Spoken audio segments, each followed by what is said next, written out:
بسم اللہ الرحمن الرحیم۔ السلام علیکم ورحمۃ اللہ وبرکاتہ۔ پیارے دوستو، سب سے پہلے ہمارے چینل کو لائک، شیئر اور سبسکرائب ضرور کریں تاکہ آپ کو مزید اسلامی وظائف اور کہانیاں بروقت مل سکیں۔ آج ہم آپ کے ساتھ سفر کی آخری تاریخ کا ایک بابرکت وظیفہ شیئر کر رہے ہیں۔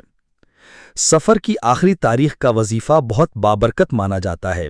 علماء فرماتے ہیں کہ جب بھی اسلامی مہینے کا آخری دن آئے تو بندہ اللہ تعالیٰ کی بارگاہ میں استغفار کرے اور درود شریف کی کثرت کرے۔ اس دن کا خاص عمل یہ ہے کہ بعد نماز عصر 100 مرتبہ استغفر اللہ ربی من کل ذنب و اتوب الیہ اور 100 مرتبہ درود ابراہیمی پڑھا جائے۔ اس کے بعد اللہ تعالیٰ سے نیک دعا مانگے، پچھلے مہینے کی کوتاہیوں پر توبہ کرے اور نئے مہینے کے لیے خیر و برکت کی دعا کرے۔ یہ عمل رزق میں کشادگی، گناہوں کی معافی اور آنے والے دنوں میں حفاظت کا سبب بنتا ہے۔